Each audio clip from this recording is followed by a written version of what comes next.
Well, most of us can sense when change is coming, but are the changes that 2012 will bring as monumental as some claim they will be? Well, Dr. Carmen Harra, author of Wholeliness, says we can all better our future by welcoming the change that's coming to our lives. Good morning, Dr. Carmen. So good to have you here.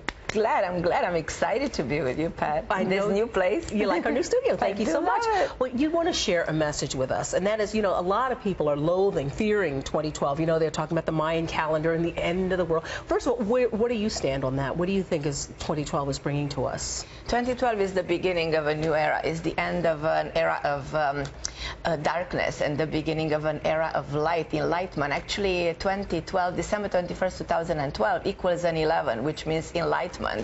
So we will be all participating in transforming the world, in reforming the world, and creating a better world.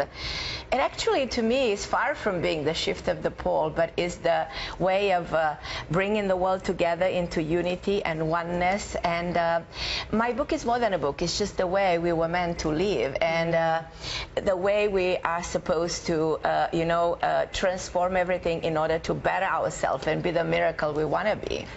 Dr. Carmen, it seems like such an overwhelming task, an overwhelming challenge, that people are just so, at this point, that everybody's here and there, and the togetherness seems to be lacking in humanity.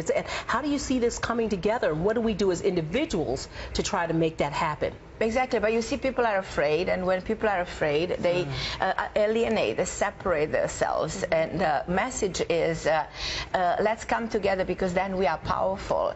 And when we are together, then we really have the force and what it takes to acknowledge that this is time for transformation.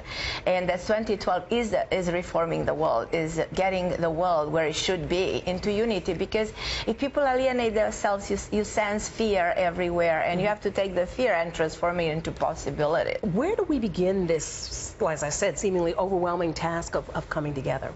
By acknowledging what's happening to us, that the system that is created by us, we live in this man-made laws, not the laws of the divine. So the laws are broken, the system is broken, we have to change and replace the system.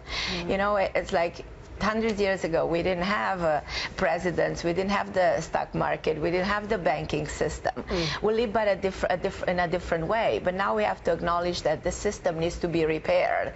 And only we can do it. I mean, everything that's happening to us that is actually scaring us, from the natural disasters to the problem with the economy, to the problem with the healthcare system, is actually a way of saying, let's come as one, and then we are that powerful force, and we can transcend the challenging era in a much easier way. And stop being afraid. 2012 is not about the shift of the pole. It's not the end of the world. It's the beginning of a better world.